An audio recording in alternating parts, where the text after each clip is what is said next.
to an event that many of us have been looking forward to. I'm Dahms. I'm one of the co-directors of the Center for the Study of Social Justice. Stephanie Bohmann is the other co-director. The center has approximately 70 fellows from around campus. Many departments in the social sciences and humanities are represented beyond social sciences too, social work, etc. The Ag campus. And the center now has been in existence for exactly 10 years, is that correct? Is it 11? 11.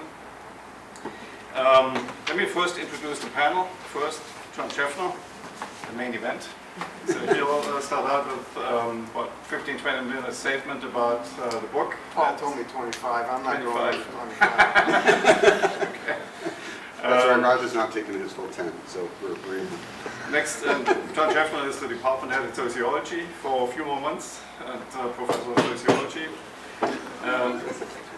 Tricia Hepner is an associate professor in the Department of Anthropology, who will be with us only for a few more weeks, a few more months, who will be going to much warmer climes, quite literally, to Arizona State. Next to her is Cory Blad, who will make a more expansive statement in a moment, who's Director of Global Studies at the University of Tennessee, has been doing this for 2 years, is that correct? Yeah.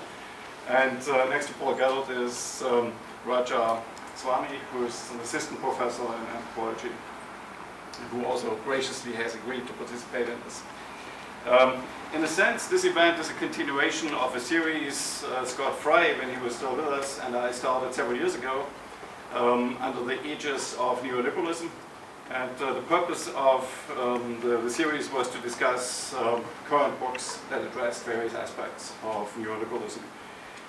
These books included Fred Bloch and Margaret Sommers' The Power of Market Fundamentalism, which came out in 2014. Naomi Klein's This Changes Everything, Capitalism versus the Climate, which also came out in 2014. Jane Mayer's Dark Money, The Hidden History of the Billionaires Behind the Rise of the Radical Right, which came out in 2016. And Thomas Piketty's Capital in the 21st Century, which also came out in 2014.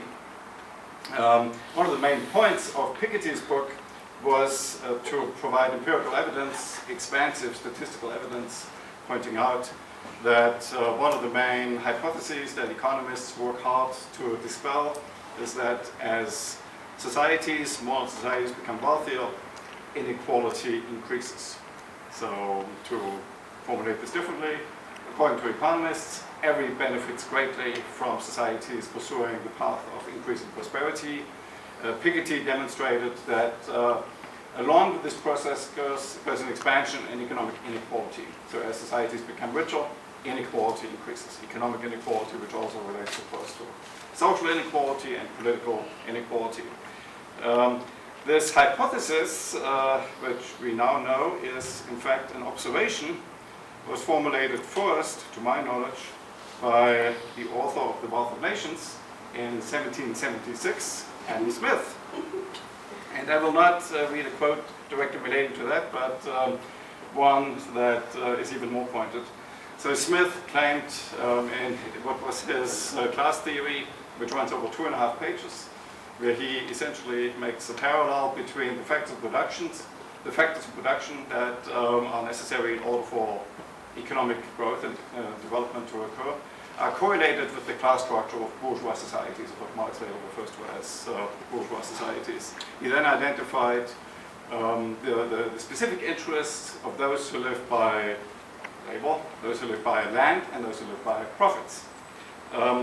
In this context, he made it very clear that the successful pursuit of prosperity increases the inequality in society, but since everybody benefits in some form, as opposed to most people not benefiting from subsistence operations, subsistence economics, everybody should support this kind of system.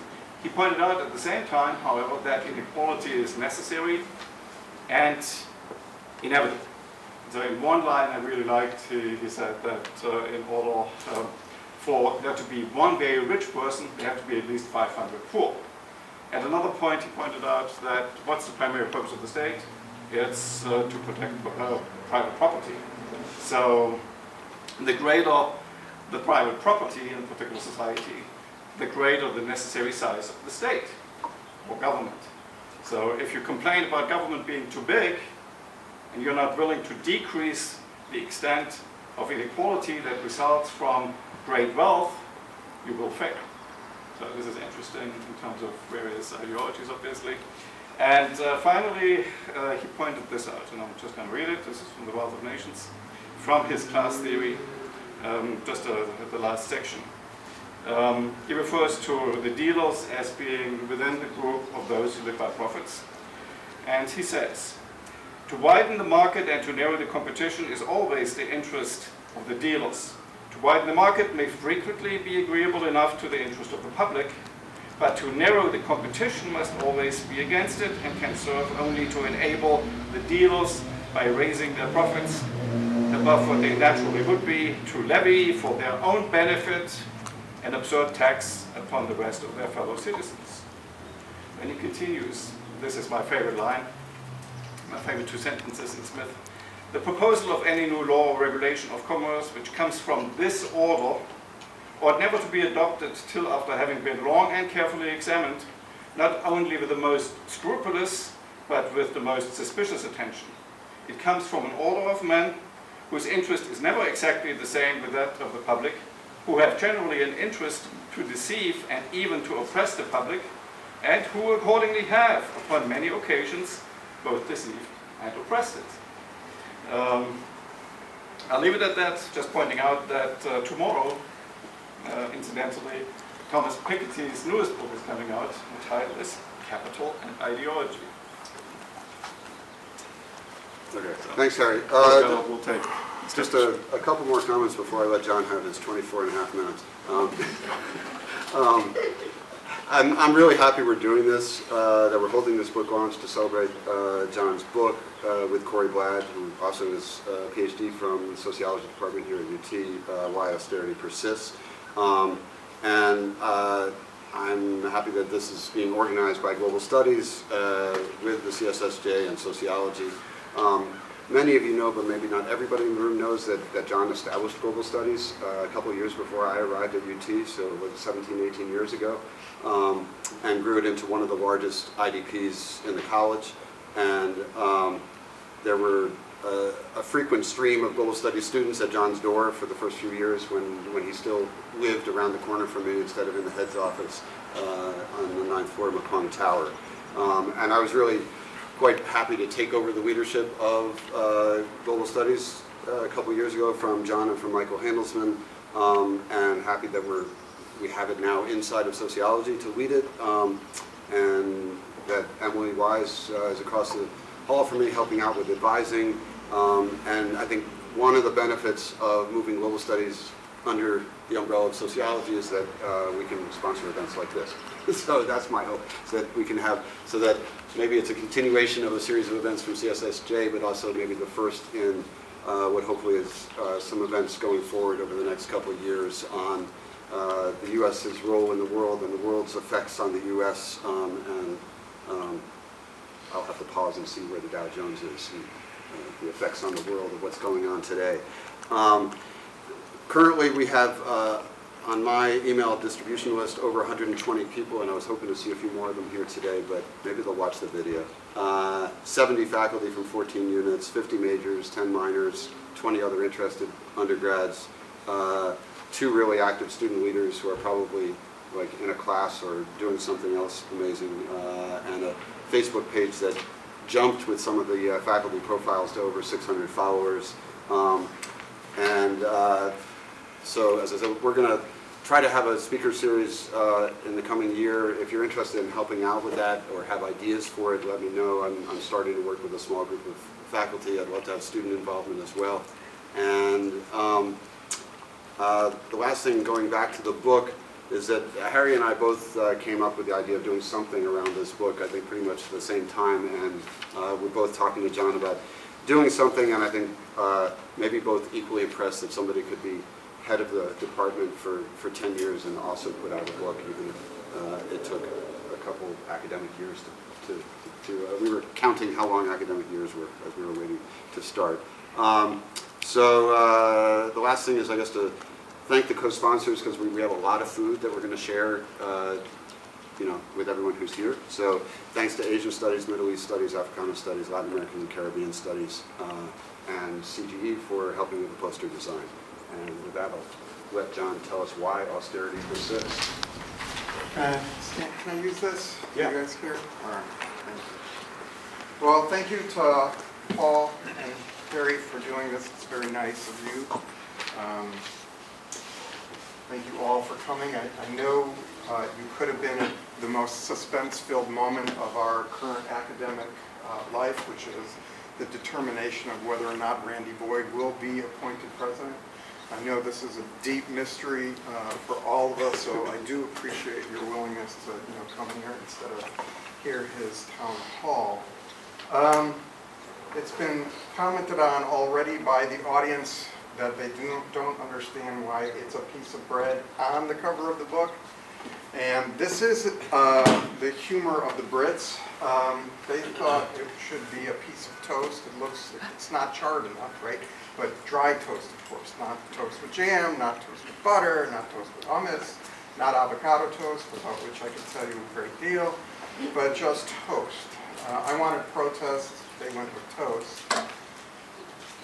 That's what happens when your book is late. I want to talk about why the book, how the book, what is austerity anyway, what the book does, what the book doesn't do, and a short summary, and tell me if I'm going too long. So why the book is because I have a long history of working on austerity protests. Back to my PhD work, I have several publications on those protests with collaborators, and over time it seemed to me that austerity was really normalized, and so I went on to other things. I thought that people in fact knew about it. Then came the Great Recession of 2008 and its aftermath. And around 2011, 2012, a lot of work on the Great Recession came out, especially focusing on Europe. Really good work, really interesting work by people like Colin Crouch and Mark Blythe, but ignoring that austerity has been used time and again across the globe in an answer to different issues. In books of that caliber, Latin America, for example, or Africa, wasn't even in the index. And so I asked myself, how can we understand a process so key to global neoliberalism without taking the globe into account? How can we understand a process that has occurred for almost 5 decades by looking at only a very short slice of time? And so I thought that this kind of analysis required a correction that was not so Eurocentric, nor was it limited in its time horizon. It was hard to get finished. I started it in 2016. There's one other department head in the House, or ex-department head, and she will, I think, endorse the fact that it's hard to finish a book. I did a lot of other stuff, a lot of other production. So when I got stuck, I added a friend of mine, Cory Blad, a PhD from our department, and Cory agreed to help me with the book. Unfortunately, of course, Cory is also a department head, so we dragged each other across the finish line. The book is made up of 12 case studies, 8 of which I wrote, 4 Thailand, Indonesia, New Zealand, and the UK by Cory. We collaborated on the introduction and conclusion chapters. A couple of weeks ago, I guess it was, at our graduate student recruitment event, I talked about the US chapter. And at the very end of the night, at the social gathering, this one young man, brave young man, asked, "What is austerity anyway?" And I realized, damn, I had forgotten to talk about that piece in the talk. So, austerity in short and in general is when governments cut expenditures in order to cover shortfalls. And these cuts may be done in a number of spending areas for a number of reasons. And austerity does not have to be, well, let me say that there is such a thing, I think, as austerity with solidarity. And one example is rationing in times of warfare. You can think of the United Kingdom, you can think of the United States. and elsewhere during World War II. And this is based on the expectation that there's a shared goal that the majority want to, in fact, contribute to. Another example, during a trip to Cuba some years ago, I wandered upon a government store that was dispensing a variety of food goods, a variety of consumer goods that were hard to get because of the decades-long embassy imposed by the U.S. Again, the notion is that solidarity requires shared hardships in order to reduce the inequality of consumption, in order to reduce the inequality of services. So austerity with solidarity is certainly possible.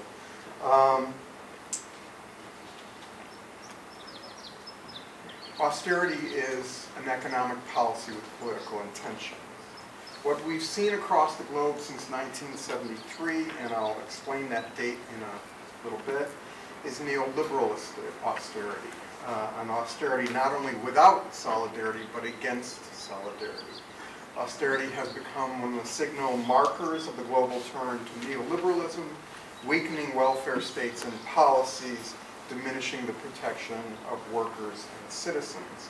It's been imposed around the globe since 1973, time and again, often but not always in response only to government indebtedness. Over time, the use of austerity has moved well beyond resolving ballooning public debt. It's also been imposed in response to slow economic changes, as a strategy to protect creditors' investment, and as an instrument for governments to take on private debt. All of this is part of a wider neoliberal shift that has diminished government efforts to address citizen needs through various welfare measures. So the way we think of austerity is as a tool, as a strategy of those in power to maintain unequal economic and political power, as concrete policies driven by the neoliberal turn. Those concrete policies include currency devaluation, the reduction of public spending on things such as housing, education, health, and much more. The reduction or elimination of consumer subsidies, public sector layoffs and or wage cuts, interest rate and tax hikes, and privatization of state-owned firms. All of these have had immediate and enduring impacts on living standards, and the impact is not shared, but polarized. It's not an accident that these policies most severely impact the poor, the working class, and middle class people. They have been over time called stabilization, structural adjustment, and even more dramatically shock treatments. And they are consistent but not constant in packages imposed by globally powerful actors, except in the case of the United States, whose path looks different, and currency devaluation has not been part of the EU cases because that devaluation would have hurt the dominant countries as much as the subordinate. So what does the book do? We think we make four central contributions to the book. The first I've kind of talked about already, pointing out that austerity is a truly global set of policies that have been brought to bear for a variety of economic ills across now over 40 years. And we felt it important to return to that because of the ignoring of that more recent research. Our second contribution is to demonstrate that the actors important in the imposition of austerity, or most important, have varied over time. Third, we argue that austerity has been used as a tool to make the poor, the middle, working classes pay for the changes in the global political economy that might otherwise have forced economic elites to diminish their profits. And finally, our goal is to show that both the long history of its imposition and its global reach, as well as the variety of actors who've been able to impose it, suggests that austerity has taken on the status of a hegemonic policy. We also examine how austerity is imposed in different kinds of regimes and examine the breadth and depth of how it has hurt people in 12 different cases. The book doesn't do a lot of stuff, right? The book is not a theoretical exegesis, if I'm saying that word correctly. of neoliberalism. It's not a further description of what neoliberalism came to be. That work's been done in excellent fashion for many decades. We rely on the work, the long history of how neoliberalism came to be, as well as other pieces of it, such as financialization and the work by Greta Hepner, or deindustrialization by Bluestone and Harrison. So if you're looking for a deep dive into the whys of neoliberalism, you won't find it. My interest in theory is increasingly at the mid-levels in trying to understand how the real actions, understand and explain how the real actions which define how neoliberalism is carried through in concrete and material ways. I have an old-fashioned view on the utility of theory, which I was told as a graduate student was to explain, describe, and predict. The final one, social scientists are very poor at. I don't care what the economists say. Cory and I are trying to do the first two in this effort, and we still think of this as a worthy goal. The wider critique of neoliberalism that I mentioned is enormously important, but for us, another deep dive into the theoretical unpacking of neoliberalism is not our goal. For us, it's important to understand tools and strategies. Again, what I think of as mid-level stuff, to understand how people in power have made choices that have kept them in power while hurting so many. This knowledge, we think, is important in order to consider how to combat those tools and strategies, how to counter them. It's also not, this book is also not a full dive into the ideological apparatus designed to reinforce neoliberalism. We have used a lot of really good work in this fashion, from Jane Mayer's Dark Money to Nancy MacLean's Democracy in Chains, to Jones's Master of the Universe, to Murawski and Plewey's The Road from Mount Pelerin. We've borrowed liberally from all of these and more, but even in that borrowing, we are intent on understanding how real actions were made by real people. So, with that in mind, just to summarize, my interest came out of my work on the Global South. The path, especially in Latin America, to austerity began as developing world loans increased in the 1960s and 1970s. And the capacity to pay those loans back diminished over time because of limited production, because of declining prices, and because of shrinking markets, all while global interest rates were increasing and adding them to the debt. As the nations, one by one, said they could not pay their debts from mid-1970s on, the International Monetary Fund took on a new role as a debt manager. And this was as the ideology of neoliberalism, prioritizing the free markets, was becoming increasingly popular. And so as nation by nation went to the IMF to say we can't repay our debt, the IMF, in its new role as debt manager, said, well, we will renegotiate your loan. Not cancel, not reduce, but renegotiate. If you do impose conditions on domestic economic policy, these are the austerity policies we've written about. As this continues, global interest rates continue to increase. So speaking just a bit more about the paths of different places, Latin America suffered austerity because of external imposition driven by the state debt, and the external imposers, of course, were the IMF and the World Bank as tools of the hegemonic power of the United States. Chile was the very first case, the first 9/11 tragedy in 1973.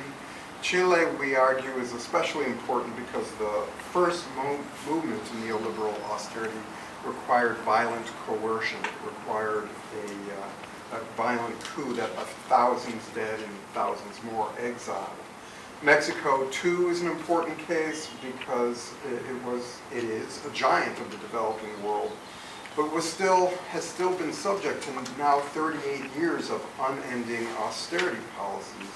And finally, Ecuador tells us, or helps us understand, how race, indigeneity, intersects with the power of oil capital to set up a situation where extraction continues both through the oil derrick and also the financial world. So here we have the importance of external power matched with the activity of internal ideologues, which I can talk more about. Africa is much like Latin America in its debt origins, but it's also important in showing how efforts were made to derail state-led development in favor of capital-led development. It's also important in showing how the drive to austerity overpowered state efforts to reverse racist injustice, which would have been the most important policy choice for state resources and governance in both Zimbabwe and South Africa as they transitioned from apartheid governments. Again, these powers, global powers, acted as tools of a hegemonic power. The importance of external power matched with policymakers who basically drank the neoliberal Kool-Aid in the case of South Africa, or whose hands were tied for a time in terms of the rebalancing of wealth in Zimbabwe. Both of these repaid the debt as a priority despite their avowed socialist orientation of the new government powers. Asia, as frontline states, became less important in that anti-communist role after 1989. External power again used debt to control state-led development through the pretext of financial crises. New Zealand is a standout, a much more developed welfare state that still became subject to austerity, what Cory and I call permanent austerity, a slower and less vicious but no less powerful. Europe, the kind of experience that began us was a regional imposition of austerity because of the private debt taken over by the less powerful states in the European Union. It was imposed in new ways by the European Parliament, by the powerful states like Germany and France, by the European Central Bank and the IMF as a much more reluctant partner. Again, the IMF and even the US government became less important, and the EU institutions, the core nations of the EU, and the credit rating agencies became much more important. And the hypocrisy became even more clear as in France and Germany they did use stimulus policies to get out of the crisis, while they denied the same possibility to the pigs nation, Portugal, Ireland, Italy, Greece, and Spain. Greece and Spain are also important in demonstrating that despite the presence of leftist governments, austerity as a requisite overpowered. So saying all this, we don't want to focus strictly by any means on region, that we're not saying region is definitive. There's a lot of other explanations for various paths that nations took. Our final case is the United States, the most powerful global economy. And in fact, external actors didn't really come into play in the same way at all. Instead, the austerity had to come about as a response to earlier and simultaneous choices responding to globalization, but took much more time. These kinds of policies, including deindustrialization, which was not just a structural shift, it was a set of decisions. The state and local government incentive responses to the threat of exit of industry as deindustrialization took hold, tax cuts by both federal and state governments, financialization as a new profit norm, attacks on unions. All of these diminish state flexibility and labor power by shrinking or committing resources. And so if state resources are seen as shrinking by policymakers and new government, what's the inevitable response? Austerity. So finishing up. The shifting actors responsible for imposing austerity highlight a variety of things, including the emergence of private finance capital as a seeming success of neoliberalization. States had moved from taxation as a way to find resources to debt, and in that process the power of financial capital grew. And so decision-making capacity shifted increasingly to private capital. Reinforcing the power of financial capital means that repayment of even onerous debt was always prioritized.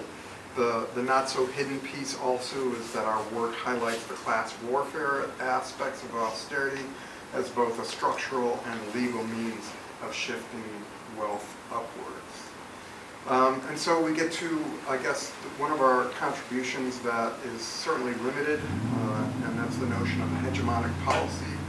Origi wrote of the transition of hegemons being presaged by a movement to financialization. We see austerity in a similar way as hegemonic policy used by hegemons for external wealth extraction and to maintain power. It's used both within hegemonic powers and against less powerful nations. But it helps us to start thinking about a new kind of hegemony. Gramsci saw hegemony as based, at least in part, in consent. But those who benefit from and consent to austerity are a very, very, very limited group. We think of this as hegemony without beneficiaries. So we ask the question, can there be a hegemony with virtually no consent, or is it supplied only by the new organic intellectuals, the ideologues of neoliberalism, which are of course aided by communication media and consumer culture and fear. But in truth, this is a contribution we did not draw out sufficiently. We hope to do more with. The toast was already in the toaster. The publisher wanted us to be done, and we were ready to get to it, get done, and so there is more work to do.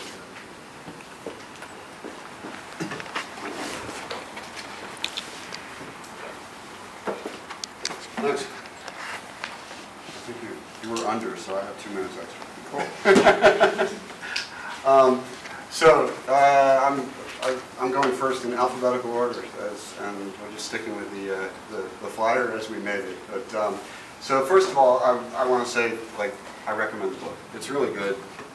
It's also, and I know this is something that Jon aspires to and succeeds in this book. It's readable. It's highly readable. So it's an accessible synthesis.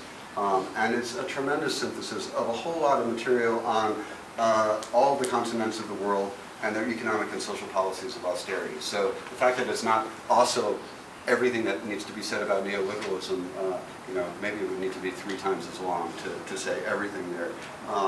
And I'd say even with that, there were details that like I found myself wanting to look up and check about cases that I was less familiar with. I also think it makes a really important point about the multiple routes or paths to austerity policies, and I think that where Jon started his comments, it made sense that all of this work that got really fascinated with, where did the 2008 crisis come from, and ignored austerity and the imposition of structural adjustment, even though the IMF was operating in Europe in this period. It was kind of strange how ignored the rest of the world was in analyzing that.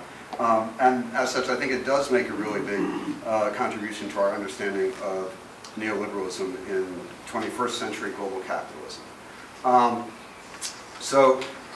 What I want to do in my time actually is 2 main things. One is a kind of historical amendments or suggestions or friendly critiques of the Indonesia case, which, as Jon and I discussed before, Cory couldn't make it to be here, so Jon's already put this case off onto him. And then I want to make a couple comments on some of the theoretical points that Jon came to at the end on policy and hegemony.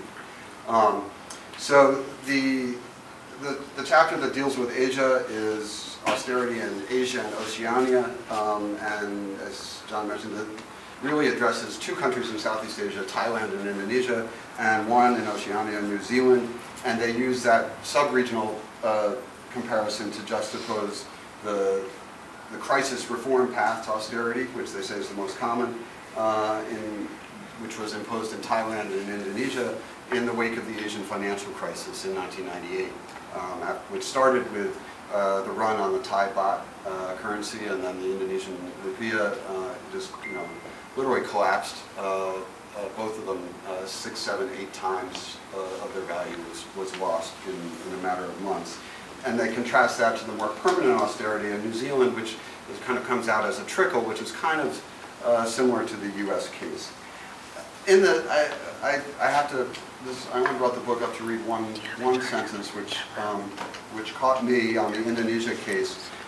They were talking about the historical context in a period when Sukarno had come to power as the first president post-independence, and he was coming to face a lot of troubles, external debt demands, sustained counter-revolutionary challenges, weak colonial infrastructure, all of which were hindering economic development. And they write, the subsequent New Order government led by Muhammad Suharto upon his election in 1968 instituted a number of liberalization initiatives combined with sustained nationalization of key industries. The reason it jumps out at me, there's several aspects to this, but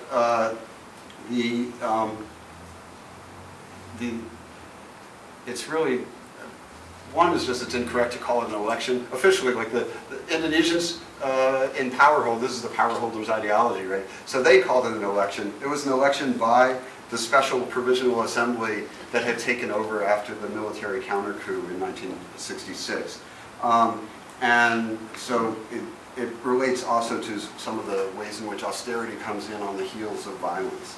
And I guess I wonder whether referring to this period, to this transition in this way potentially legitimizes in a certain way the authoritarian period that follows under the rubric of a developmental state. Because what Indonesia did and what Thailand did and what actually quite a few countries in East and Southeast Asia did was purportedly build developmental states, although the model doesn't fit Indonesia quite as well as some of the others.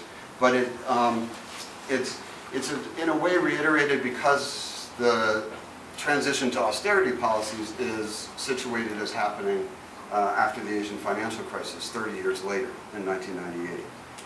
And it's true that in 1997-98 the IMF came in with structural adjustment loans and that they were adopted with deep resistance from the Suharto regime, with a famous newspaper photo of Michel Candaçu, the IMF general director, standing with his arms folded over the table as Suharto was forced to sign the agreement. So the visual image of the external imposition is sort of there within the memory of Indonesians and Indonesianists.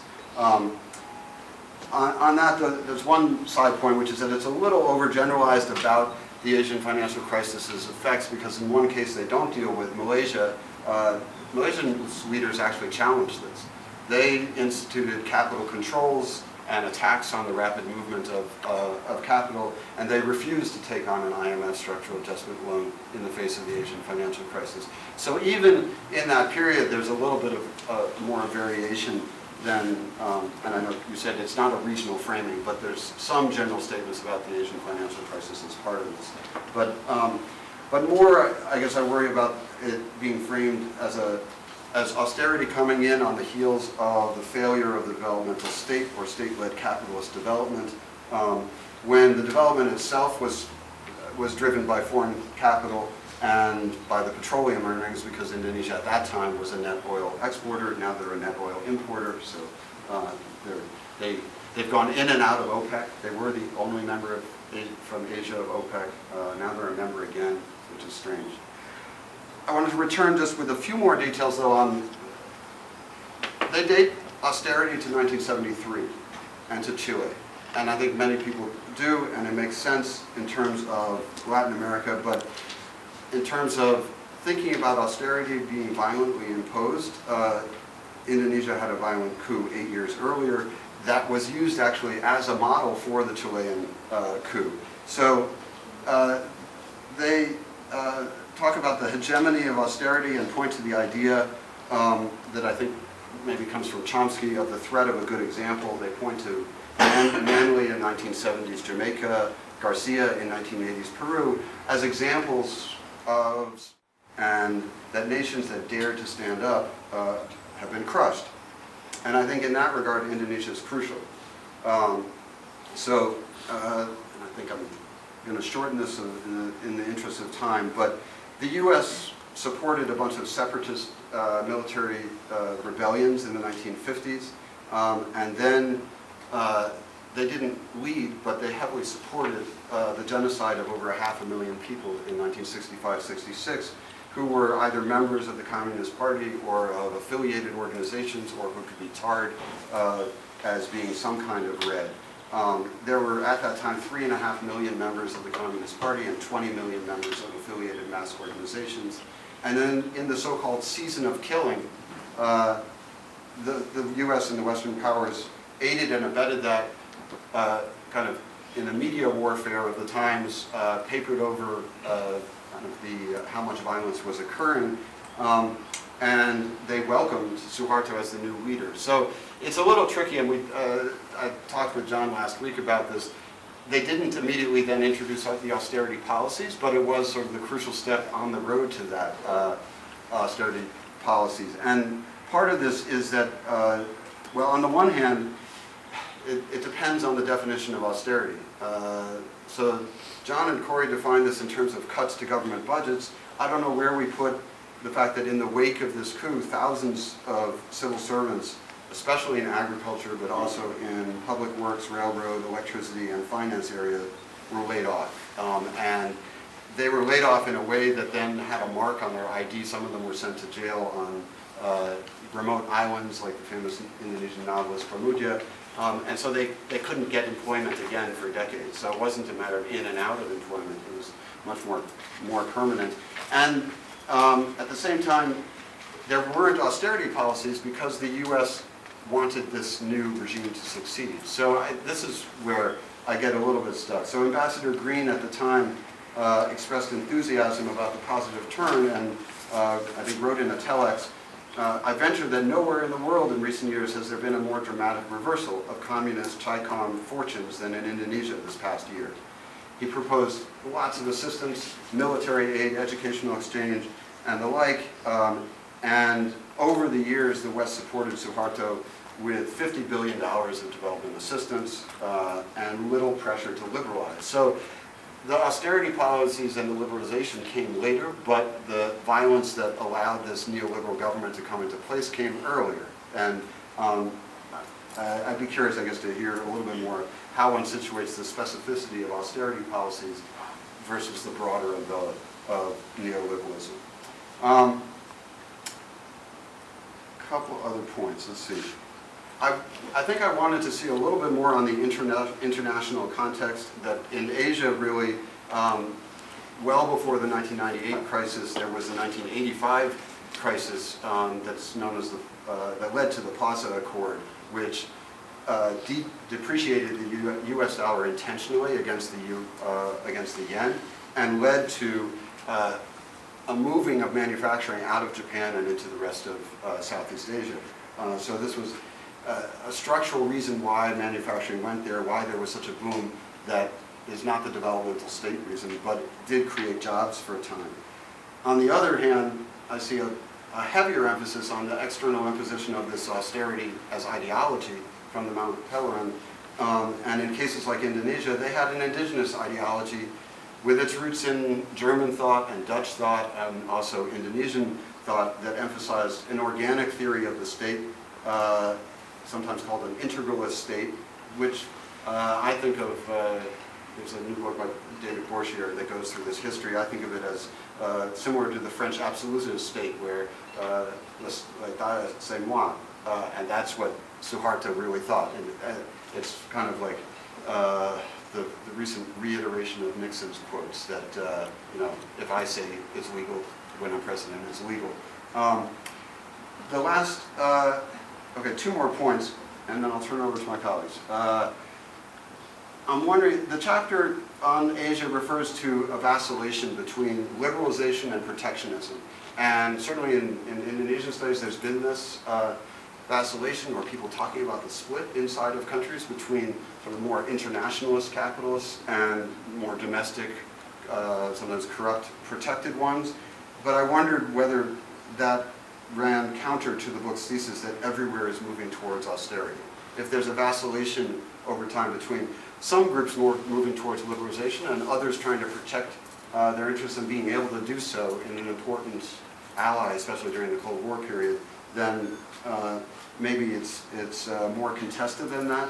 So I guess it's the tension between all the policies go this direction, and I'm convinced by that, but there's a lot of contestation, and there's reference to contestation in the book, and I'm not sure where to place that contestation in understanding why this policy always goes to austerity.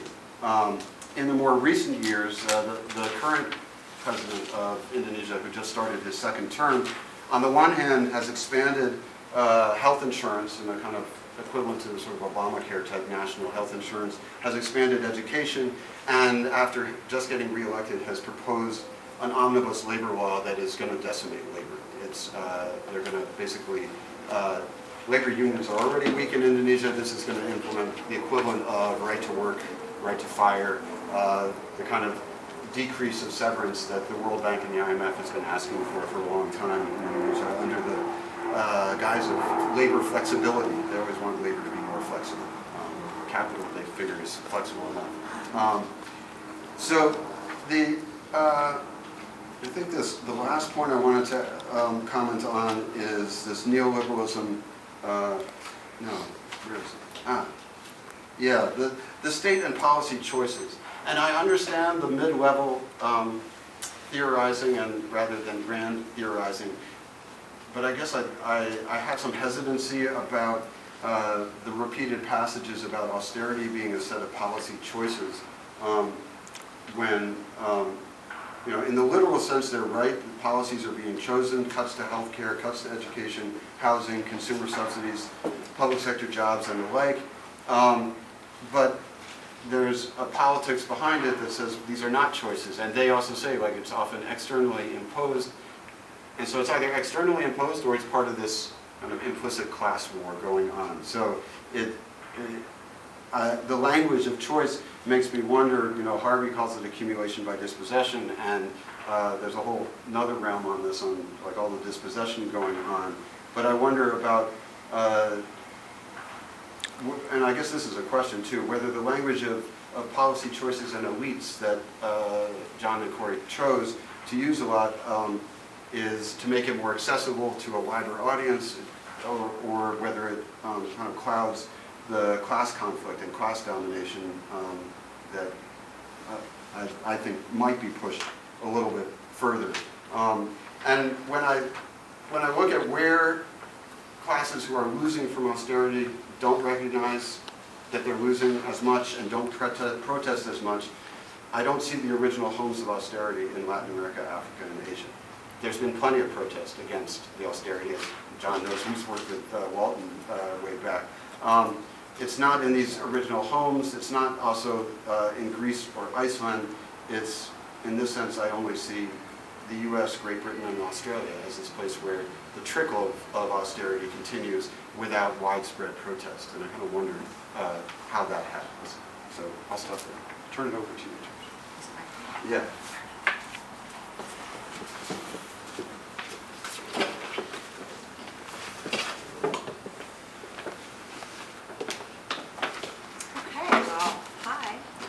And thank you to Paul and Harry for inviting me to be part of this conversation. And I'll confess, initially I thought, what do I have to contribute to this, really? But as I read the book, and particularly as I sat down this morning to gather my thoughts and review my notes, I discovered that I had an enormous amount to say about it. And it's because I found the book really good to think with, which in anthropological parlance is a compliment. Jon, it's good to be here. So I'm going to start by telling you what I gathered about why austerity persists from reading this book. And the short answer is not because it works, as a mechanism of development, but because it does important work in consolidating the power and profits of elites, both internationally and nationally. So that is what, in a nutshell, I really got out of this book. And it really put me in mind of anthropologist James Ferguson, who was one of the earliest and is still one of the relatively few social scientists writing about neoliberalism in Africa, in the African context. I'm looking at my colleague Rosalind, she also writes about neoliberalism in Africa. And you would think there would be more work in this vein, but there really isn't. And I was thinking in particular of Ferguson's book, The Anti-Politics Machine from 1994, which analyzed how the neoliberal development apparatus not only failed to eliminate poverty, but constituted, and here I quote, a machine for reinforcing and expanding the exercise of bureaucratic state power. So Ferguson was really looking at through the technical operations and the manifold side effects, this machine, as he called it, entrenched the very problem that it was supposed to address, by depoliticizing the causes and consequences of poverty and empowering elites to maintain asymmetrical political economic power through intervention.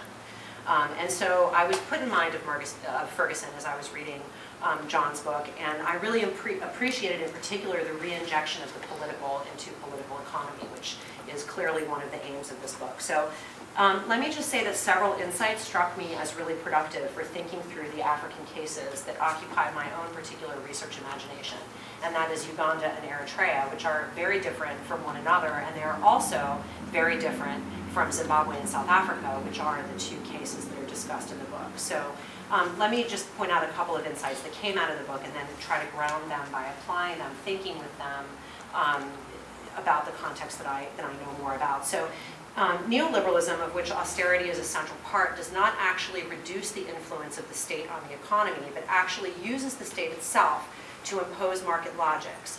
And moreover, these impositions benefit local elites in various ways, even in contexts where neoliberalism is resisted. So that was an important point. And this in turn is what makes austerity and neoliberalism more generally hegemonic. So at this moment, I was reminded of Talal Asad observing in the 1970s regarding post-colonialism and post-colonial law in particular, that even in contexts where anti-colonial ferment is most robust, the referent, the dominant foil is always the colonial establishment and its residues that inevitably shapes any effort to overcome it, thus paradoxically reinforcing the very colonial logic and its legitimacy. So this is, I'll just read a quick quote from the chapter on Africa, which really struck me as very, very useful. So here, Jon and Cory write that the aim of austerity as a tool of neoliberalism has never been to reduce the influence of the state, but always to impose the new market logic and reinforce the power of the class constituency to which it responds. Our African cases demonstrate that, far from diminishing it, the power of the state is harnessed to push neoliberalism through the tool of austerity. So I found that to be a very useful quote to keep close. So another point that's very useful is that privatization, which is a hallmark of austerity, can actually occur irrespective of the illusory free market. So that is, and they're, in this book, they discuss how it can take the form of state-owned enterprises, which become the basis for enrichment of national elites, and especially those within the party-state apparatus itself. That seems to be particularly relevant in the African context.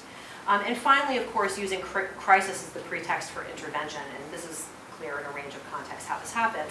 But here I actually want to push a bit further and suggest that other crises, which are entangled and inseparable from crises of development, are also important variables when looking at how and why austerity unfolds in specific places. And I have in mind here things like militarization, things like war, migration in particular. And this is the key point that I want to come back to, is that I would suggest that based on my reading here and thinking it through the African context, which I'll try to unpack a little bit, is that what we're actually dealing with maybe is neoliberalisms in the plural and austerities in the plural, or perhaps even in the vernacular. And Raja and I have had this conversation here and there. So let me ground this a little bit by talking about two African cases that I know best, which are Eritrea and Uganda, which, as I've said, are very different from one another, and they're different from South Africa and Zimbabwe. But to me, the mark of a productive framework and set of insights, which is what Jon and Cory have provided, is that we can think them and in multiple cases and contexts, right? So both Eritrea and Uganda emerged from decades of civil war roughly the same time as the collapse of the Eastern Bloc, we sort of think generously, which was, of course, as we all know, the end of history, the triumph of neoliberalism.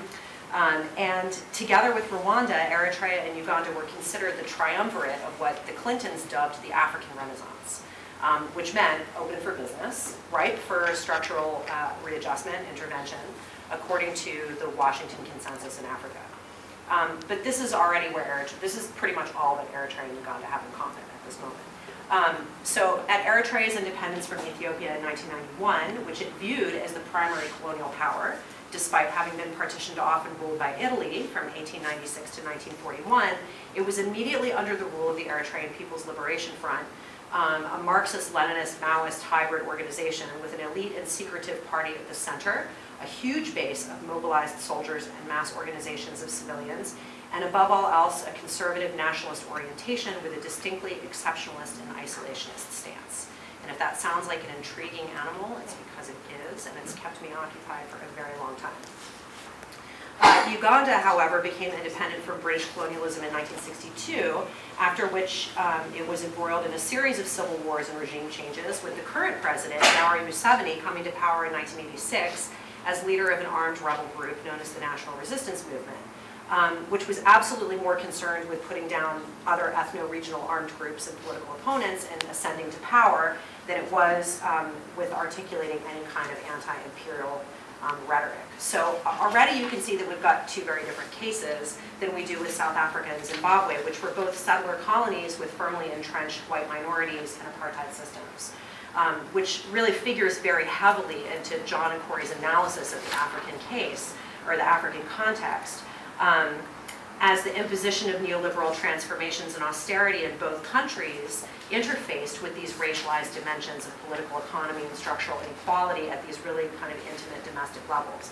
But in contrast, Eritrea and Uganda were more preoccupied with internal and regional dynamics of political economy that were refracted through a kaleidoscope of competing ethno-regional nationalisms. And so surely Zimbabwe and South Africa had these as well, but Shefner and Blad focused their analysis on how the white settler minorities in both places had come to dominate the domestic political economies that were subsequently restructured under the emerging black leadership and subsequent austerity. So this reality is actually more specific to a very small number of African post-colonies than it is in general in the African context. Most African countries undergoing neoliberalism and austerity are certainly beholden to the legacies of colonialism that benefited European societies and economies in a global and historical sense, but not in the really local domestic ways of the settler colonial apartheid societies of South Africa and Rhodesia/Zimbabwe. So this is not to say that the framework still doesn't work in thinking through elements of Eritrean and Ugandan reality. So let me say just how much time am I over time? Am I getting close? Almost 10 minutes. Yeah. Huh? 10 minutes. Am I at 10? Almost 10 minutes. You're close. Okay, let me say just a couple of quick things about that. So to ground this in a little bit more context. So the first thing to note is that Eritrea and Uganda stand in what would appear to be very starkly opposed relationships to neoliberalism. Eritrea is something of an exception in the post-colonial African context, and it's known to be sort of a pariah, a stance which the regime, which is a single-party, highly militarized, authoritarian one, without even the pretense of liberal democracy, actively cultivates. And so there was a 50-year period between the end of Italian colonialism and Eritrean independence, which was spent entirely embroiled in civil war, with an assertively imperial Ethiopia. So when Eritrea became independent in 1993, it was really Ethiopia as the imperial power that it was concerned with. And it didn't have the same kind of political economic baggage as other newly independent African nations emerging from European colonialism. So it was sort of described as like this blank slate, generating a lot of excitement and a potential natural experiment for neoliberal policies. And this quickly deflated despite some early lending by the World Bank, whose projects were all ultimately canceled due to Eritrea's refusal to provide transparent accounting reports or repayments. Which I think we can see as a form of resistance, actually, and some persistent efforts by the IMF that have failed as well. Eritrea is pretty well insulated, has managed to insulate itself. And in many ways, it appeared to be a developmental state along the East Asian lines. Instead, and this is making a complicated story short, it courted Chinese and Canadian partnerships in infrastructure and mining through its own parastatals, which are now essentially the ruling party's private corporations, and drew on unpaid labor of military conscripts who were subject to this very harsh military discipline and control. So militarization and national service have driven privatization and capital accumulation, which accrues exclusively to the party-owned institutions and actually entrenches the impoverishment of this. So let me try to shorten this a little bit. Interestingly, Eritrea has been receiving some economic infusions from the European Union. And in part, this is ostensibly, so these infusions are ostensibly designed to provide employment for youth in the infrastructure and construction sectors in order to address the crisis of migration. So Eritrea is, by some estimates, the highest refugee-producing nation per capita in the world, and many of them are young people that are fleeing this conscription, this national service. And so the European Union has been providing development funds to Eritrea to try to stem this crisis of migration. And this is really Europe's crisis, right? It's not Eritrea's, because Eritrea, actually, these migrants become more valuable as a source of remittances and taxes after they leave the country. So I guess I would say, is there austerity in Eritrea? Is Eritrea neoliberalized? And I would say absolutely in both cases. But austerity is locally imposed in the form of party-owned privatization that depends on conscript labor, that actually produces a massive brain and labor drain. But also, interestingly, this is their strategy to resist neoliberalism at the same time, because of the relative absence of institutions like the IMF and the World Bank. And in this sense, Eritrea is also, in fact, neoliberalized because it's responding inevitably to this hegemonic set of policies and pressures that leave it little room to maneuver. And it's maneuvering in ways that manipulate external powers like the EU to its own particular internal advantages. And so have these dynamics weakened the state? Yes, if we think of the state as being distinct from the party, but the party, which has deliberately collapsed itself into the state, has been strengthened insofar as the control of elites over the political economy of the country has been consolidated. So I'm going to stop there because I'm like over time, and there's a lot more that I could say about the Ugandan context in contrast. That these are a couple of the points that I think were really productive to think through, and I would again return to saying that I think that we could continue to push these close to the ground kind of manifestations and variations even further to talk about maybe neoliberalisms and austerities in the plural or even in the vernacular.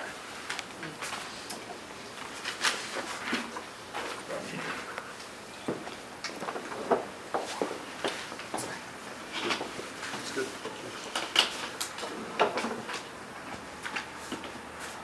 Going last time was advantageous, and that you guys covered so much that anything I say would be repetition. So thank you, John, and to your co-author, Cory, for writing this book. And I really enjoyed reading it. I'm someone very interested in neoliberalism, particularly in kind of terms of the unfinished businesses, the unfinished part of neoliberalism, or neoliberalism as a project that I don't want to concede it kind of hegemonic status as yet, but as something that can always be contested and challenged. And while I really kind of enjoyed and found it engrossing the variability and the heterogeneity of the landscape that neoliberalism in this particular manifestation, or in this particular context of austerity policies, kind of presents for us. At the same time, you also place a lot of emphasis on that kind of openness of this process, which allows us to think about this as an unfinished one, a heterogeneous one that kind of, yes, while being hegemonic, can also be contested. So that said, I want to kind of hone in on two things that arose in my reading of this book. In my thinking, I was intrigued by some of the sort of broad framings that the book presents, and argues very well for this idea of hegemony with no beneficiaries, or hegemony with restricted beneficiaries, that a small number of people in all of these various contexts tend to benefit from, but by and large, austerity policies tend to affect very large sections of populations. and hence are not exactly popular. So how might we think about this as a hegemonic system that at the same time also elicits massive responses on the streets around the world, big, humongous protests. As someone very interested in India and from India, I will kind of share some examples and some thoughts that pertain to an area that I'm more familiar with.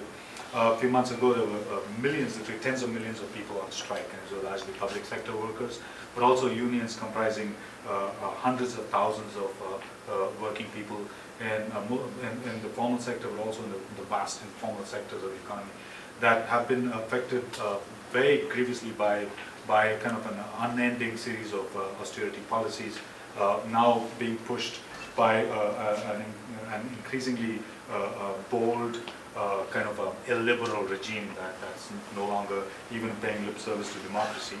So what we're seeing around the world is at the same time as these policies tend to take on a kind of hegemonic status, they're also increasingly unpopular. How do we grapple with this seeming paradox here?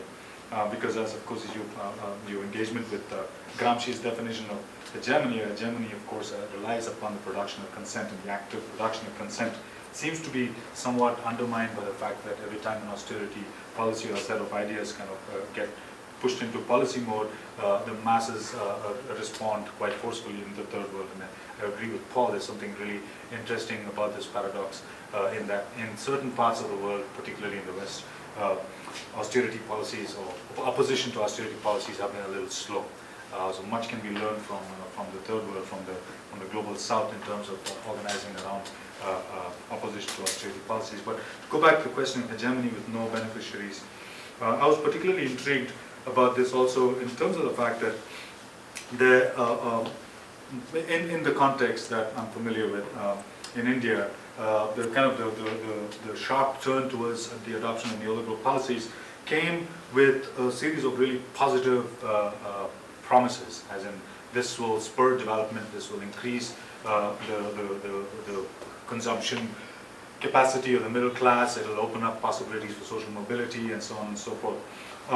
So in some sense, I was wondering whether we might think about the sort of of course the eventuality is that those promises then are severely frustrated because the material outcomes of neoliberal reforms then produce sort of conditions that do not necessarily allow vast numbers of people to achieve social mobility, and so you have sort of this space now of unfulfilled desires that then at least some folks now are arguing in the Indian context explains the kind of the growth of so-called populist reaction, which is why we're seeing the rise of neo-fascist movements in parts of the world as disaffected vast sections of disaffected middle class and working class, aspirational middle class, seeing their desires for material prosperity being dashed, and now are now being kind of mobilized into different kind of politics around majoritarianism, around ethnic scapegoating, religious intolerance, and so on and so forth, kind of a reaction that is happening. So I'm wondering in this context whether older terms or older kinds of framings used to be popular among Marxists in the 80s, such as comprador bourgeoisie, would become useful to think about this sort of restricted beneficiary class that seems to be very critical here, but does not represent the vast majority, or does not represent even a significant majority. So to think about their hegemony would probably benefit from a kind of revisiting of literature from a few decades ago, when there was sort of a concern with how does this particular comprador bourgeoisie operate? Are they pursuing what we might call kind of the goals of the development of national capital, or are they in the service of imperialist capital? And so that said, I also want to bring back to this kind of frame of thinking, wondering with you whether it would be useful to think imperialism as an explanatory kind of strategy. The sort of the local classes that are working with capital in its sort of neoliberal phase and in the imposition of austerity policies so on and so forth. Now that said, I was also intrigued by this idea of hegemony without beneficiaries. Kind of it had this strange echo to a Maoist conceptualization that goes back many years and criticism about the Indian post-colonial state being kind of a hegemony without domination. Also, rather, sorry, the opposite. A domination without hegemony. The Indian post-colonial state can dominate populations, can coerce them, can enforce all kinds of policies, etc., but never achieves hegemonic status. It's always weak in the realm of hegemony. So I'm wondering whether this is sort of an interesting kind of flipping of that insight into a kind of a hegemony, by suggesting hegemony with no beneficiaries. How might we kind of think about the ways in which small kinds of a critical mass of, say, folks like the Chicago Boys, etc., end up having disproportionate influence on policy making and so on and so forth. I think part of that also will need to, again, I'm drawing on the Indian example a lot here. We'll need to kind of perhaps delve into the complicated ways in which much of the austerity era has its roots in the colonial and post-colonial era as well. I was particularly struck by the kind of the timeline, right? And I agree with Paul that the Chilean example, which is often cited as sort of the big iconic moment in the arrival of neoliberalism, and of course, very correctly so, drives home the point that austerity policies the forced imposition of neoliberalism was a coercive effort that involved the brutal sort of disciplining of an entire population and a country. But I was thinking about pasts, I was thinking about trajectories, and I was thinking about how this might possibly, the book got me thinking about, like, since there's so many different pathways into it, and you suggest that despite all of these different pathways that we all kind of arrive at the same set of outcomes, that is, regardless of right-wing governments or regardless of, Syriza in Greece or, Podemos in Spain or, other social democratic formations as well. Or authoritarian states, or post-apartheid South Africa, etc. We still see this convergence around a set of ideas that are kind of all subservient to neoliberal capital. But I was kind of thinking in terms of trajectory. We'll go back, right? There's some really interesting stuff coming out of the colonial era, really, that echoes much of what is at stake here. And I started looking for an etymological definition of austerity, and I was struck by two meanings that kind of popped up in my searches. One was the word cruelty.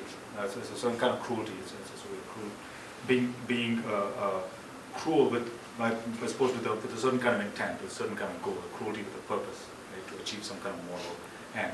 And that said, the second meaning also struck me as really interesting for you from your book, which comes out, which is is an ascetic practice. It's a self-directed form of denial that allows you to achieve some kind of spiritual condition that is in the future.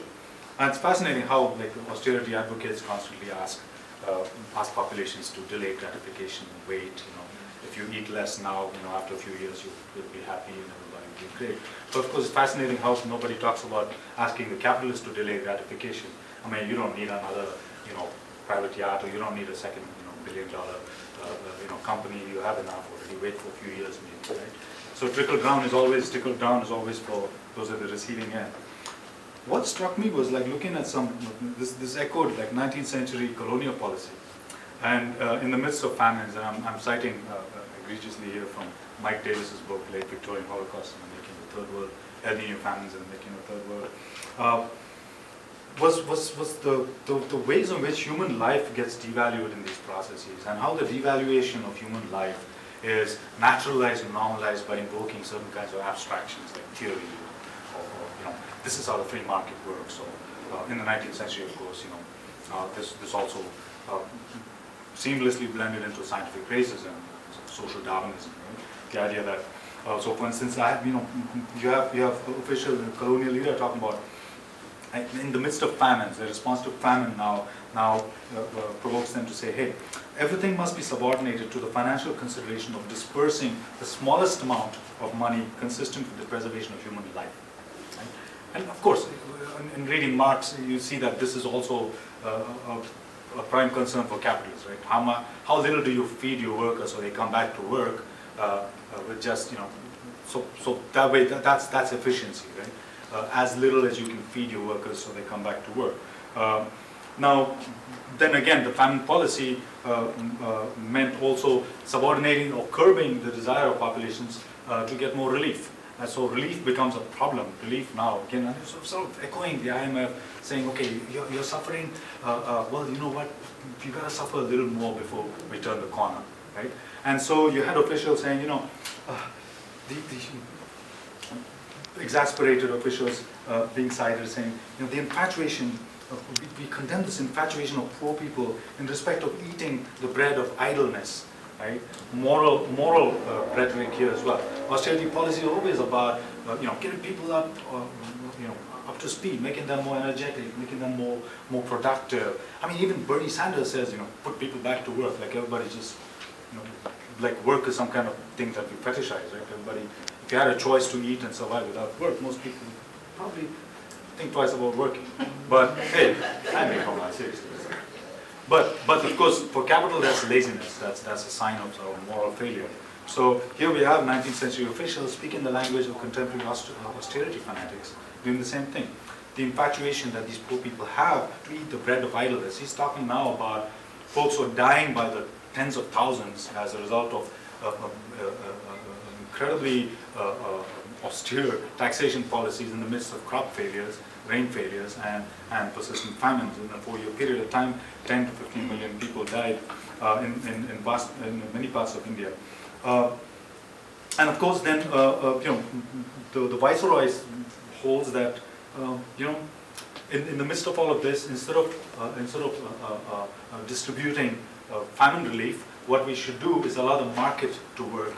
And of course, in the sort of in the social Darwinist sensibility of the time, the market working means millions of people can die, and their deaths are not sources of moral concern for us, not causes of moral concern for us, but in fact the final proof that the markets actually work. Right?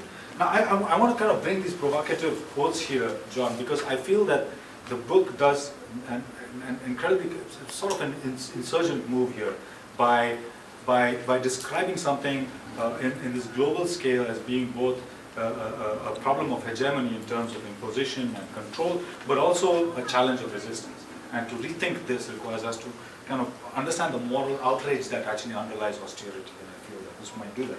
I'll read one or two more quotes to discuss you all even more, and then I'll stop. So, Evelyn Baring, who went on to become Lord Cromer, in 1876 and 79 responds to the famine mortality and says, 80% of famine mortality are drawn from the poorest 20% of the population, and if such deaths were prevented, this stratum of the population would still be unable to adopt prudential restraint. Thus, if the government spent more of its revenue on famine relief, an even larger proportion of the population would become penurious. So the more you help people, the worse it is, not just for the kind of the abstract laws of the market. These folks will continue to become worse moral degenerates and would demand more from you, right? The Famine Commission report of 1878 says, the doctrine that in time of famine the poor are entitled to demand relief would probably lead to the doctrine that they are entitled to such relief at all times, and that thus the foundation would be laid of a system of general poor relief which we cannot contemplate without serious apprehension. The idea that if debt relief should be a consideration of moral obligation, after all we are human. I mean, IMF, the people who run the IMF are also human beings, of course. They should consider that people dying by the millions out there or starving ought to be a moral concern, not an economic, technical issue to solve, right?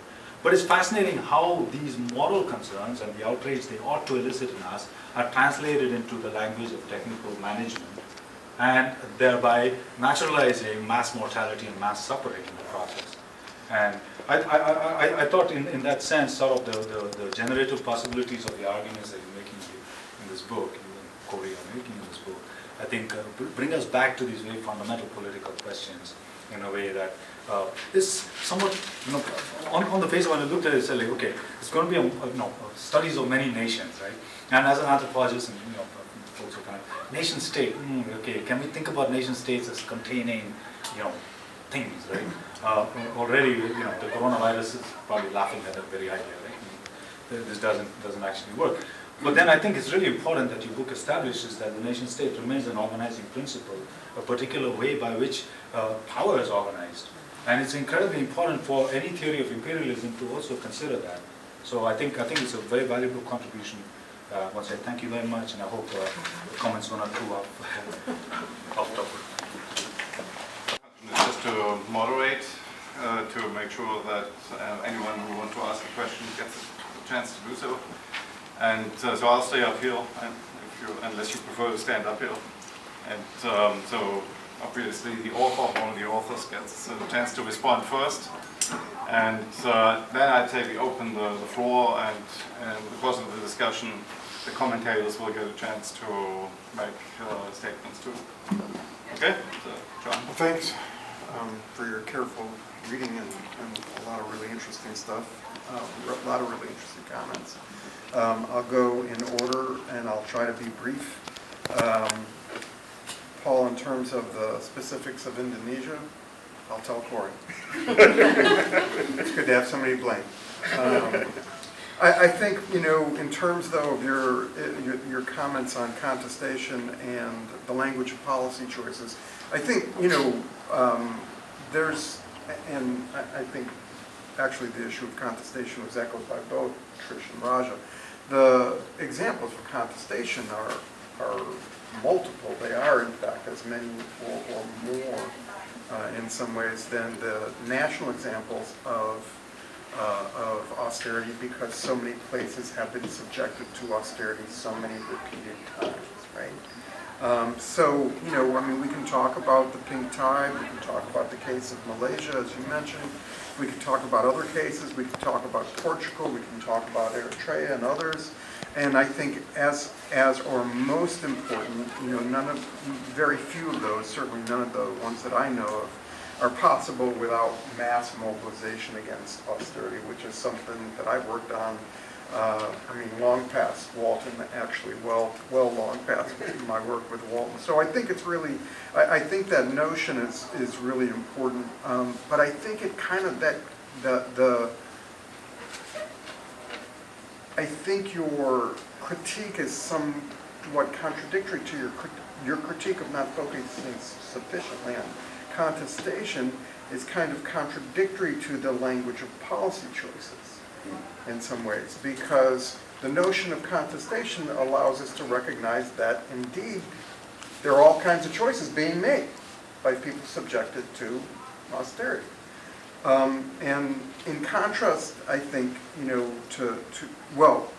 I forget exactly how you said it, Paul, but for me, addressing it in the language of elites and choices makes class conflict more clear, not less so, as in more structural discussions. You scratch class, you get to people. And that, continues to be one of the things that I find really important. I think one of the things that, you bring up that is also, I think, echoed by Trish in her comment about many austerities and many neoliberalisms is really, in some ways going back to Harvey's comment, which I'm having a hard time exactly, or his phrase, it's uneven neoliberalism, right? And so I think that's absolutely right. I agree completely that there are any number of crises that push the possibility of austerity. I would only warn you to look very carefully at the results in this country of coronavirus on the budget. I think, we can anticipate, discussions of austerity coming from, the Trump administration. I think that that's an immediate possibility. I think also, as I said in a different presentation, but I think also what's really important is that a lot of these are manufactured crises. And so, the crisis that somehow the Republicans forgot about in the Bush Jr. administration, certainly in the Trump administration, is the crisis of the deficit. But of course, now, in a editorial in the New York Times just about 2 weeks ago, Mark Sanford, the guy who was a Republican candidate for president for about a minute and a half, had a well, you can't say it's a front page editorial because nothing's front page if you're reading it on the web. But an editorial warning about the deficit, right? This ramping up of another possible crisis. So, I mean, I think I think that's really important. I think you're right. I really appreciate your cases of Eritrea, and we didn't get to Uganda, but yeah, I think that our mistake is representing South Africa and Zimbabwe as somehow representing a regionally unified path. But what the hell, we did 12 cases.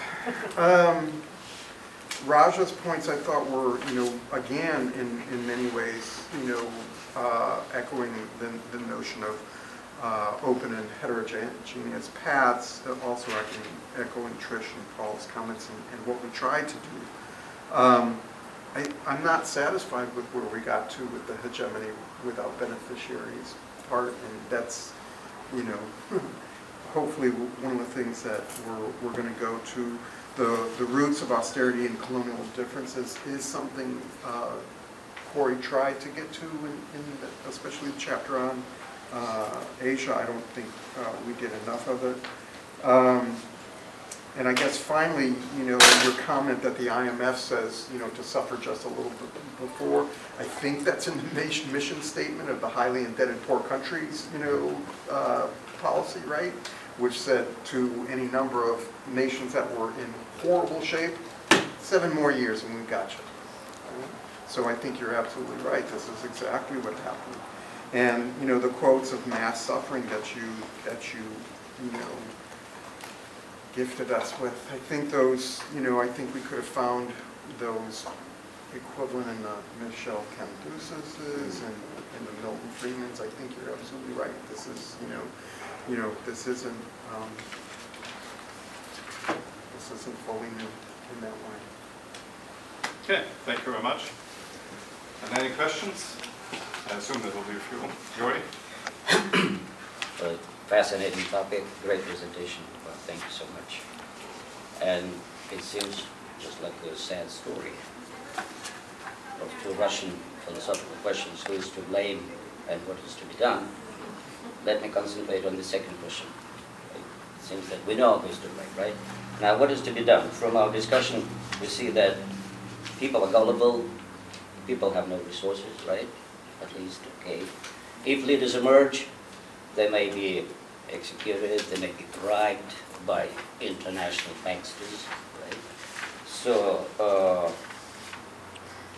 the world elites who control prostitutes instill false consciousness in masses, right? Indeed, in fact, instead of trying to escape this stahlhartes Gehäuse, they seem to be marching just like, just like silent lambs into this huge concentration camp, digital concentration camp. So my question is, what is to be done under these extreme circumstances when we face moralization of society and digitalization of society and dehumanization of society?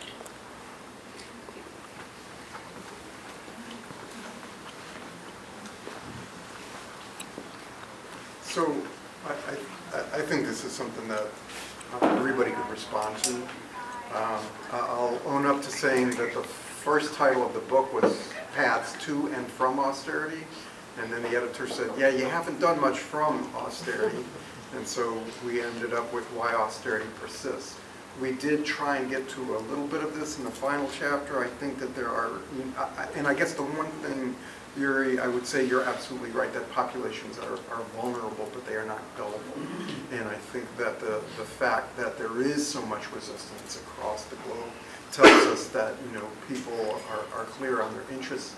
I mean, one of the things that I did when we were focusing on austerity protests some years before is make it very clear that the language that was used was very, very clear anti-policy, anti-austerity. People knew where this was coming from. But that's a minimum. It's not that successful. No, I think that's It's right. not that successful. Look what happened to the former Soviet republics. Right. Total disarray, particularly Ukraine, collapsed. It's a fake state. Right. It's horrible. But, I mean, I guess what I will say is I still have a great deal of faith in movements. That work this moment of history is not done. I think the pink tide in which 2/3 of Latin America's population was governed by nations that were, by governments that were expressively anti-austerity, expressively anti-neoliberal, is a good moment to think about as part of this resistance. It was squeezed out, there's no question, but the fact that resistance at that level can emerge is important to remember. I think in thinking about, what didn't happen then but could is global debtors cartels. So the power of debt can be turned on its head. One of the things that back in the day, a powerful movement for debt cancellation, Jubilee 2000, which turned into another movement and then died, it did its best to reimpose global bankruptcy laws that mirrored the U.S. bankruptcy laws at the time, which were much more favorable to debtors at a certain than they turned out to be. But of course, in the Bush administration, those U.S. bankruptcy laws got changed in such a way that creditors, received even more power. But that possibility, I think, is still there. I think there's a real possibility for real debt cancellation. I think that requires, multilateral coalitions, just like debtors cartels do. And I think we need, this is, the final paragraph of the book, I guess. In a piece I edited of Giovanni Arrighi's, who at the time I think was overly optimistic about the possibilities of China. But what he talked about in that piece was what he called the new Bandung, which was, basically the new emergence of a non-aligned movement. And I continue to think that's a possibility, A, but B, it's got to come with new ideological resources too. Yeah, and as much as I appreciate the return to older, Marxist, categories, I think we need some new Marxist-inspired categories. So, John, you're more optimistic than pessimistic. I can't be a movement person and not be. That's where I come from. Especially taking into consideration this global economic collapse is on the way, it's approaching every single day. Well, so, one of those famous, one of those very few sociological agreed upon possibilities, I want to say it's Martin, is this notion that crisis also breeds opportunity. Just add one small thing. I share the optimism, but I would add a note of caution in terms of, sort of the re-emergence of a Bandung or an online movement or a global south. I think some of this stuff was evidence in the climate talks. You've got all these so-called global countries, or global south, right? The BRICS, for example. Increasingly, these are countries ruled by very autocratic dispensations. Folks with, in the case of India, a neo-fascist dispensation. And these nation states as sort of agents of an alternative out of austerity, I think I wouldn't place my bets on something like that. I think in terms of an alternative, a global people's movement-based set of solidarities, something that links populations that are affected by austerity policies, that can actually be in solidarity with each other, share resources, and fights against the IMF, fights against the WTO, on principles that might also, on grounds that might also bring them in conflict with their own governments. So localized struggles with a globalized, an emergence of an internationalism, a socialist so what we call internationalism. a realistic utopia. Well, inching our way towards realism as we fight the good fights. But I mean, the energies are there. You see this in protests, and these protests are not random. These protests are growing in intensity and in organizational capacity. There are actual conversations happening between landless folks in Brazil and landless folks in India. And who would have thought that would have been possible? I think the national state model analytically is useful, but for political strategy, we have to go for something much more radical. Okay, Aman? I'm fascinated by this topic. I would like to ask, why still, I was thinking, for example, here in the United States, the people who live in polluted areas by fossil fuels are more likely to vote Republican and to uphold this kind of oil companies. The poor people in India are more likely to vote for the right. Yeah? And even though, for example, if you have said that in Latin America there are like special movements, that 2/3 of people are told by governments who don't align with this kind of austerity policies.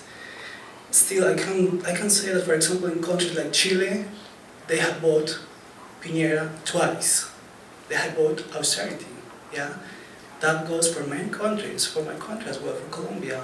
Yeah, and the thing is that somehow the United States has been so successful at trying to demonize social expenditure. Yeah, using, for example, the cases of Cuba and Venezuela. So if you don't want to become like these countries, vote right. Yeah, and they have been successful. Yeah, so yeah, why still poor people vote right?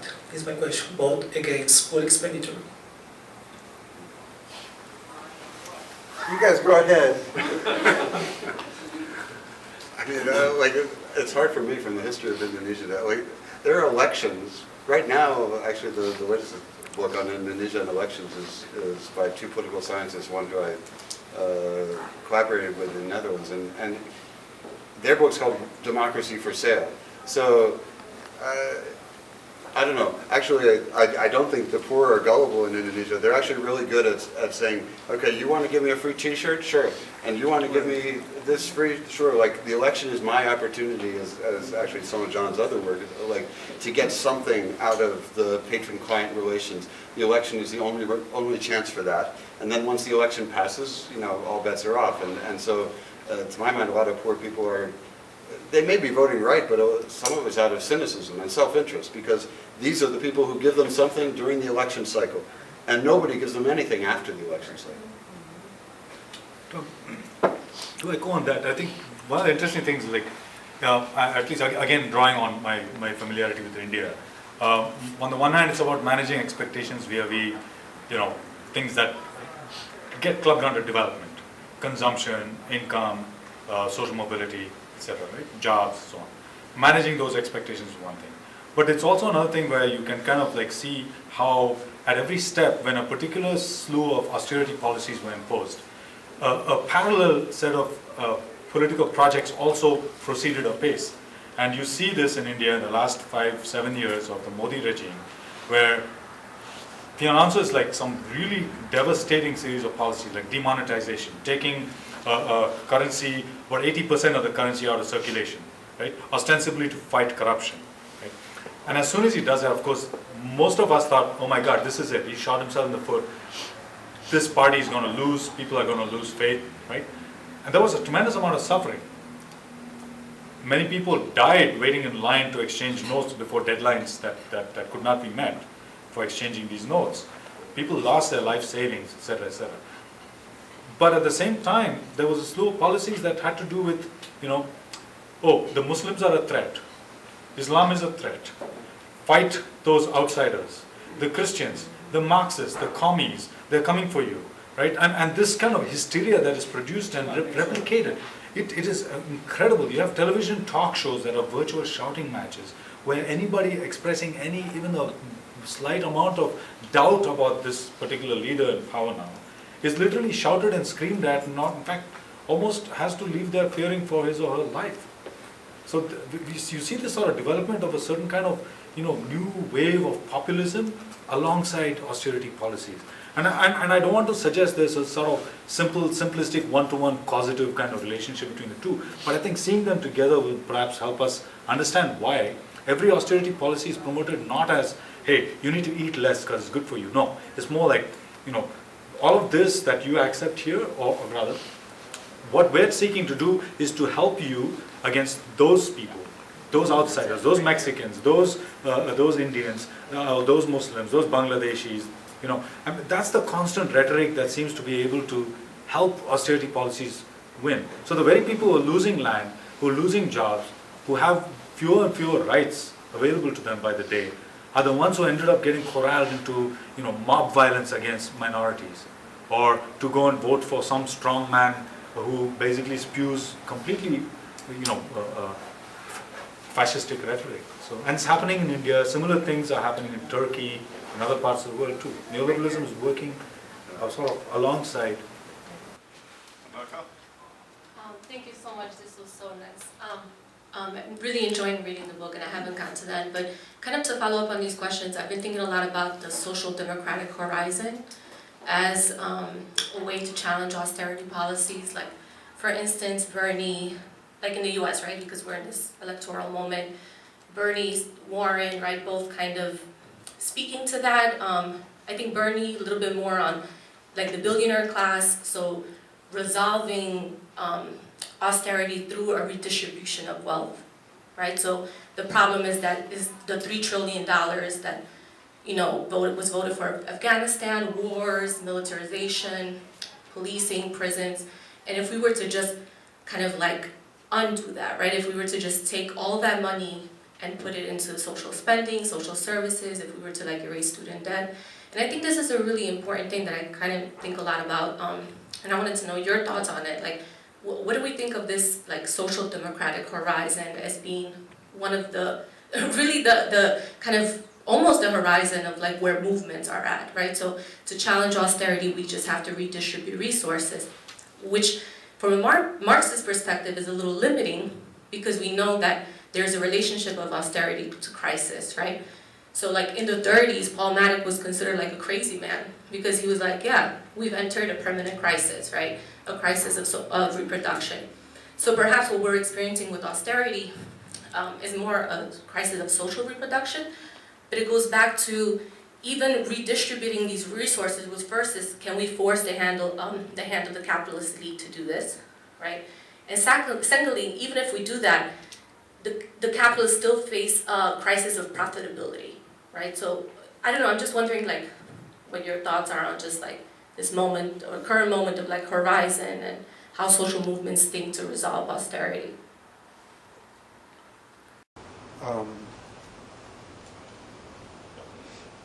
So one of the things that I've thought about at various moments and that somebody else started writing about, I mean, I think part of, I'm in agreement with a lot of your suggestions. I think that we need to think about tools of redistribution above and beyond those that are currently being suggested. I think one of the possible tools of redistribution is a human rights economy and thinking about how to limit profit to a variety of things that are recognized, maybe not in this country, but elsewhere as human rights. Remove profit from housing to a certain extent. Remove profit from healthcare to a full extent.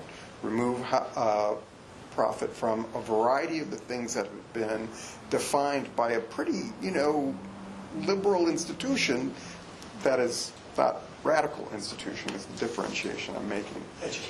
Education, clothing, food, right? Remove profit from a variety of industries in such a way that redistribution, it lasts beyond those moments of, forcing rich people to give up their money, or a lot of their money, which, I'm all in favor of. I'm not saying I'm like, yes, get them. But I think there's this larger crisis create a larger, a larger set of tools. Again, my big obsession is tools and strategies. A larger set of tools that can, reinforce redistribution, other than through, especially tax policy. So, your final comment about, the crisis of profit making,